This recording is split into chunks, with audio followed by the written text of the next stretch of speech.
लेकिन आज मेहरबान से अगर दरूद शरीफ पूछो तो याद नहीं है। बताओ, जिस नबी ने तुम्हारे साथ इतना बर्ताव किया, तुम उस नबी पे दरूद नहीं पढ़ सकते, सलाम नहीं पढ़ सकते।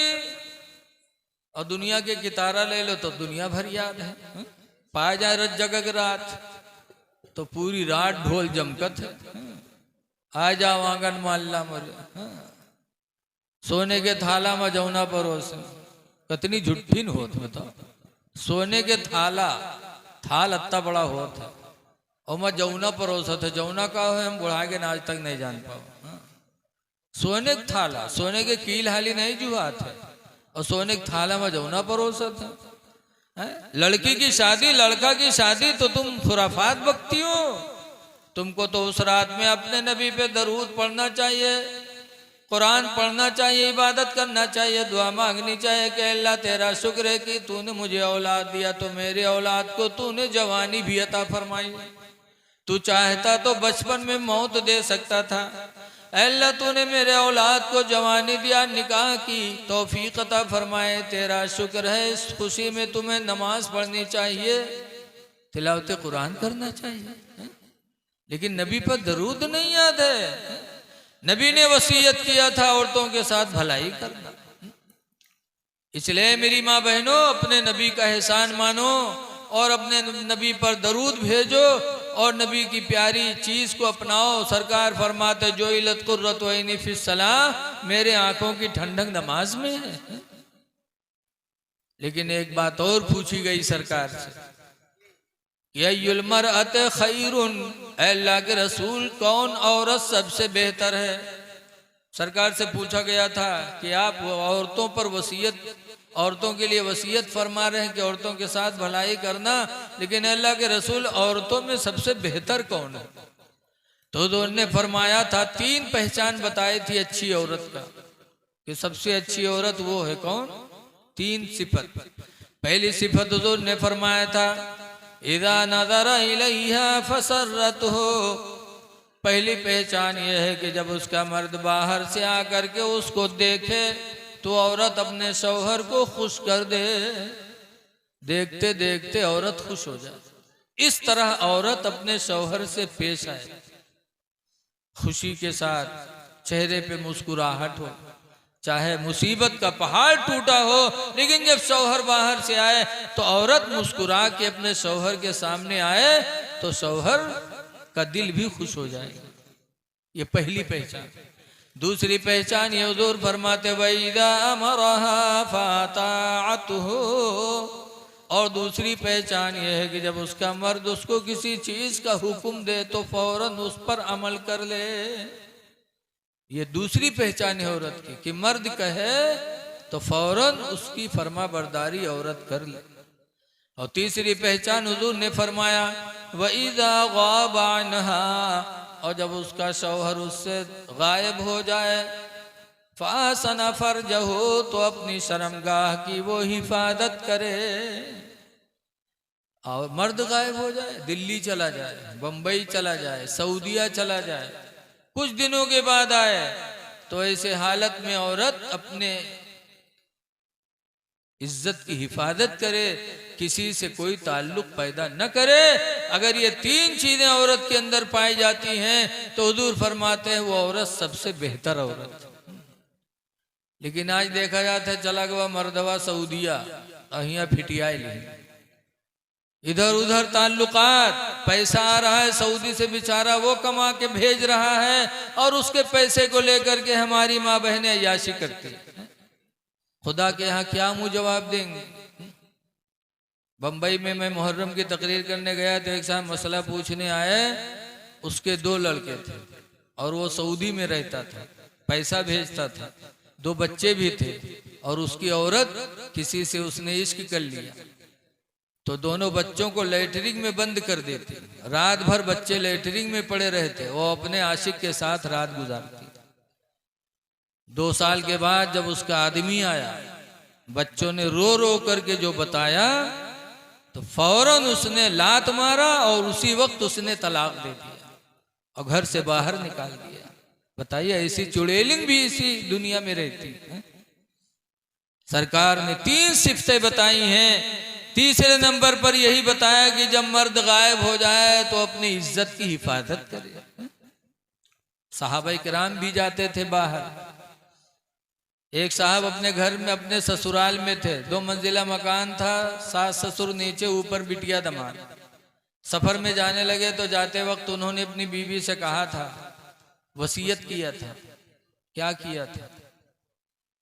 आज हमें तुम में कोई दिल्ली बम्बई सऊदीया जात है तो बीवी से कहा थे तनी खेतवा जाने रहे, भैंसिया जाने रहे, भैंसिया भूखन न मरे। ये सब वसीयत के जाते। और वो गए तो क्या कहा?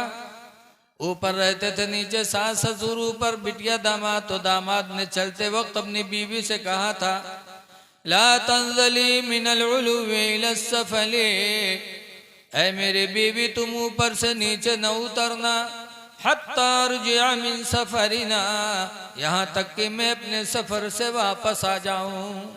जब तक वापस नहीं आऊंगा तुम नीचे न जाना। ये हुक्म दे के चला गया। हदीस में फमरदा अबूहा, तो उस लड़की का बाप नीचे बीमार हो गया। जब बीमार हो गया, लड़की को खबर मिली तो कशमकश में कि मेरे शौहर मना करके गए, बाप बीमार है, मैं क्या करूं? तो मसला पूछने के लिए हुजूर के पास एक औरत को भेजा। हदीस में फारसलत इमरातन इला रसूलिल्लाह, तो उसने एक औरत को हुजूर के पास भेजा कि जाके हुजूर से पूछो कि बाप बीमार है, मर्द मना करके गए, नीचे उतर सकती हूँ कि नहीं? फ़क़ाल रसूलुल्लाह ला हत्ता ततीअ लिज़ौजके, सरकार ने फरमाया नहीं नहीं, उससे कह दो कि तू अपने शौहर की फरमा बरदारी कर, नीचे न उतर। नहीं उतरी। हदीस में फस्तद्द मर्ज़ु अबिहा, तो उसके बाप की बीमारी और बढ़ गई। तो हदीस में फसुम्मा अरसलत इमरातन इला रसूलिल्लाह, तो फिर हुजूर से मसला पूछने के लिए भेजा। तो सरकार ने फरमाया नहीं, हत्ता माता अबूहा, यहाँ तक कि उसके बाप का इंतकाल हो गया। जब बाप का इंतकाल हुआ, नमाज जनाजा में अल्लाह के रसूल ने शिरकत की और उसके बाप को कब्र में दफनाया गया।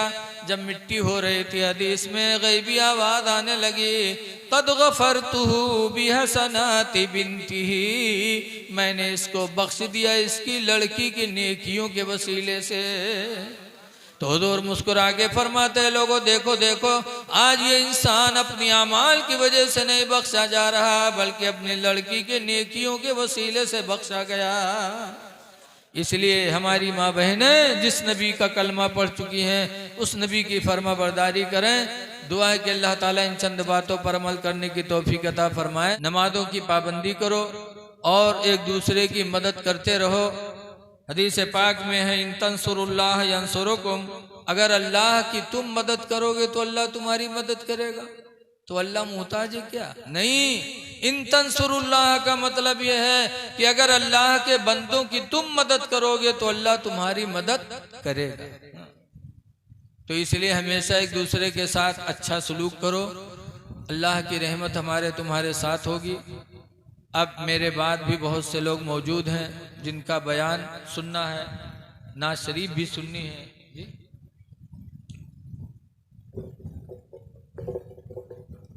आप लोग तैयार हैं 10 मिनट के लिए? और हैं?